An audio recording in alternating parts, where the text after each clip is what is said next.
Assalamualaikum teman-teman semuanya. Teman-teman tahu nggak sama yang namanya Bill Gates? Ya, Bill Gates dia adalah salah satu pendiri Microsoft, sistem operasi komputer yang sangat melegenda di dunia. Sistem operasi Microsoft itu ada di mana saja teman-teman, di komputer kalian, di komputer saya, di komputer kantor, di komputer sekolah, bahkan di semua komputer manapun hampir semuanya memakai Microsoft. Tapi tahukah teman-teman bahwa Bill Gates sudah tidak lagi bekerja untuk Microsoft? Ya, Bill Gates sudah keluar dari Microsoft, dan tahukah teman-teman dia sudah keluar pada tahun 2020 atau tepatnya sekitar 5 tahun yang lalu. Ketika ditanya alasan kenapa dia keluar dari Microsoft, Bill Gates menjawab bahwasanya dia ingin fokus ke kegiatan-kegiatan sosial. Ya, Bill Gates selain dikenal sebagai seorang pengusaha, dia juga dikenal sebagai seorang filantropis. When I was involved in a strong Microsoft product, I feel the same way when we get a new drug for malaria or a new seed that's twice as productive for African farmers. Bill Gates tentu saja adalah salah satu orang terkaya di dunia. Kekayaannya diperkirakan mencapai 141 miliar US dollars atau sekitar 1.557 triliun rupiah. Uang yang sangat banyak teman-teman. Kekayaannya ini kalau dianalogikan kayak kalian beli rumah 500 juta. Nah, Bill Gates itu bisa beli rumah 500 juta sebanyak 3.114.000 unit. Sekaya itu teman-teman, bisa beli rumah 3 juta lebih dengan harga 500 juta tiap rumahnya. Itu kan udah bisa bikin kota dia. Bill Gates kukuh meninggalkan Microsoft yang sudah memberinya kekayaan dan justru melakukan kegiatan-kegiatan sosial, menjadi seorang filantropis atau kalian biasa menyingkatnya dengan SJW. Dengan kekayaan yang luar biasa itu, Bill Gates bisa membeli apapun yang ada di dunia ini. Bill Gates mungkin bisa membeli YouTube kalau dia mau. Tetapi karena mungkin dunia telah memberikan semuanya untuk dia, maka di beberapa tahun ini dia justru ingin memberikan sesuatu kepada dunia. Dia kemudian pun mendirikan sebuah yayasan yang bernama Bill Gates Foundation.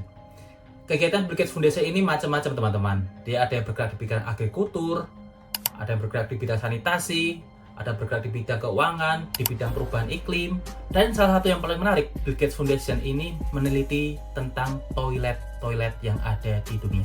Ya, kalian tidak salah dengar, Bill Gates saat ini sedang sangat sibuk tentang mengurusi WC-WC umum. Bill Gates seringkali jalan-jalan ke daerah negara-negara Afrika dan negara-negara Asia, yang dimana keadaan toilet-toilet di negara Asia dan Afrika, khususnya toilet umum, sangat memprihatinkan. Lalu kenapa Bill Gates yang seharusnya sudah nyaman berada di ruangan AC Microsoft dan menjadi seorang CEO, tiba-tiba dia malah memutuskan keluar dari zona nyamannya, keliling kepanasan ke lapangan ke negara-negara Afrika, kumuh panas ke negara Asia, hanya untuk meneliti tentang WC umum. Gini loh Mbak El, setiap orang pasti punya prinsip dalam hidupnya. Biasanya kan berdasarkan apa yang dia yakini kebenarannya. Betul kan Mbak El? Ketika ditanya, Bill Gates hanya menjawab, toilet itu adalah menunjukkan sebuah peradaban. Artinya, sebuah peradaban maju tidaknya itu dilihat dari toiletnya. Dan Bill Gates melihat bahwasanya peradaban yang terjadi di beberapa negara Afrika, di beberapa negara Asia yang telah berkembang itu salah satunya dipengaruhi oleh faktor toilet. Jadi Bill Gates kemudian melakukan riset, mencatat sana-sini bersama para stafnya, dan di sana dia menemukan fakta mencengangkan bahwasanya 2,5 miliar manusia dari 8 miliar populasi manusia di dunia tidak memiliki akses toilet yang layak. Artinya bisa dikatakan mereka buang hajat sembarangan atau buang hajat tetapi sanitasinya tidak begitu baik. Dan fakta ini diperparah bahwa setiap tahun ada sekitar 500.000 balita yang meninggal karena mengkonsumsi air yang tercampur kuman dan bakteri.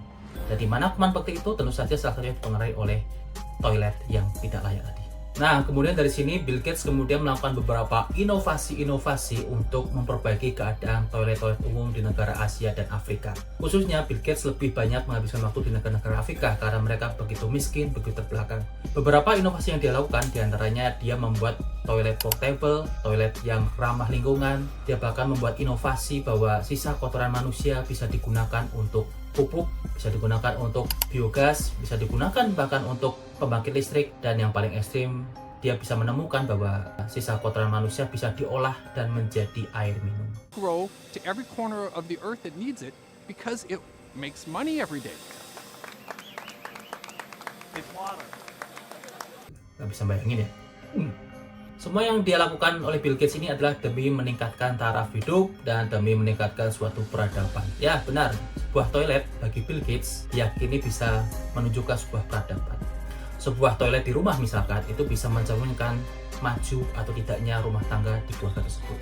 Sebuah toilet di sekolah bisa menunjukkan maju tidaknya suatu sekolah. Toilet di tempat umum bisa menunjukkan berkembang atau tidaknya fasilitas publik. Toilet di kantor bisa menunjukkan maju tidaknya kantor, hingga toilet-toilet di tempat umum bisa mencerminkan maju tidaknya sebuah peradaban di sebuah kota.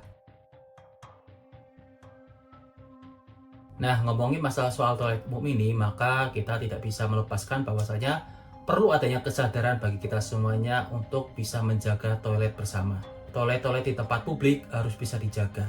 Tidak untuk membuang air sembarangan, menjaga kebersihan, menjaga sanitasi, dan punya kesadaran diri bahwasanya kita semua hidup berdampingan, menjaga kebersihan hidup bersama.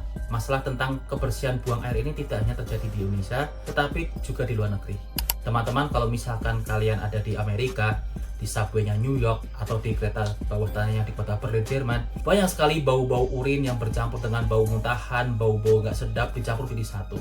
Itu menunjukkan bahwasanya memang ada PR yang harus perlu kita selesaikan untuk menciptakan kesadaran diri untuk menjaga kebersihan bersama-sama, khususnya dalam hal buang hajat.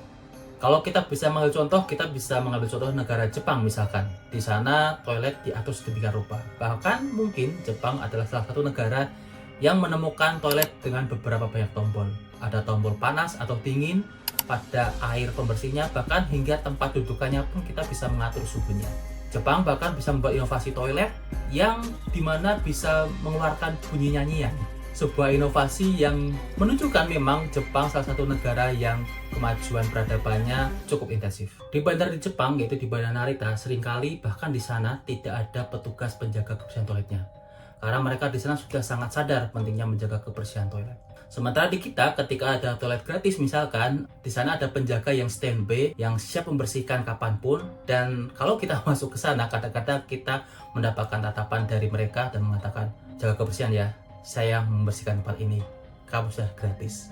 Atau kalau misalnya kalian tidak mau gratis, kalian juga bisa seenak kalian sendiri menggunakan toilet. Tapi di sana biasanya kalian disuruh membayar 2.000 sampai dengan 5.000 perak. Nah, sekarang pertanyaan adalah bagaimana pandangan kita sebagai umat muslim melihat fenomena toilet ini?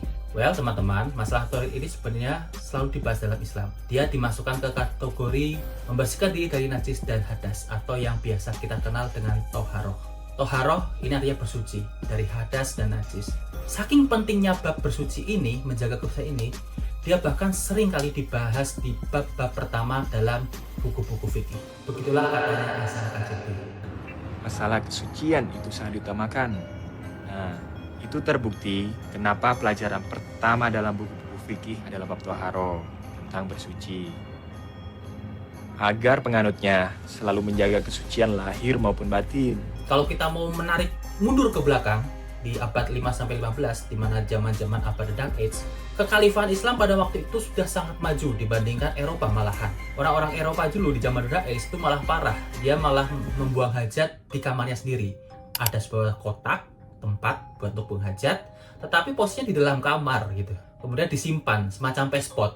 Dan kalau misalkan bau di dalam kotak itu menyebar, nggak enak, maka yang dilakukan adalah disemprotin parfum. Makanya itulah kenapa parfum seringkali ada tulisannya Eau de Toilette. Karena dulu memang tujuannya salah satunya digunakan untuk membersihkan toilet. Nah, kebiasaan orang Eropa di zaman The Dark Age yang buang hajat di kamarnya sendiri ini, dimasukkan dalam kotak, disimpan, ditutup, sampai berhari-hari baru nanti dipulang. Ini justru menyebabkan munculnya bakteri-bakteri penyakit. Makanya di zaman itu ada wabah namanya The Black Death. Yang katanya salah satu penyebabnya adalah dikarenakan karena kebiasaan mereka buang toilet di dalam kotak yang disimpan di dalam kamar mereka masing-masing. Dan di saat bersamaan di zaman itu, kekhalifahan sudah mengenal yang namanya toilet umum.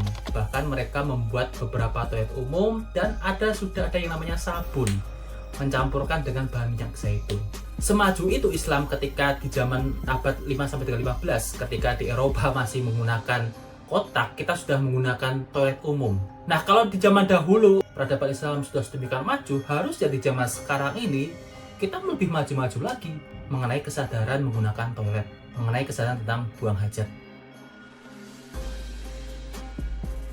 kesadaran menciptakan akses toilet yang bersih, kemudian menjaga kebersihannya, itu sudah seharusnya terjadi di negara kita. Apalagi negara kita adalah mayoritas umat muslim. Kalau zaman dulu muslim sudah sedemikian maju mengatur tentang akses toilet dan kebersihannya, harusnya di zaman sekarang justru kita bisa lebih menjaganya lagi dan lebih peduli tentang kebersihan toilet ini. Kalau Bill Gates saja sepeduli itu, harusnya kita juga sepenting itu memikirkan masalah sanitasi dan toilet. Kalau memang kita tidak bisa membersihkan toilet di tempat umum, ya setidaknya kita jangan mengotori lah. Toilet menunjukkan sebuah peradaban. Salah satu contoh yang bisa kita gunakan adalah kita bisa melihat di KAI. Kalau kita naik kereta di stasiun-stasiun, itu Anda bisa melihat bahwasanya toilet di sana sudah sangat bersih dan tinggal kita menjaganya. Semoga kedepannya semakin banyak lagi tempat-tempat umum seperti stasiun-stasiun KAI yang bisa menjaga kebersihan toiletnya.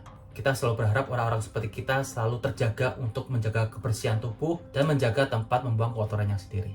Sekian dari saya yang masih banyak salah dan masih harus banyak belajar. Terima kasih. Wassalamualaikum warahmatullahi wabarakatuh.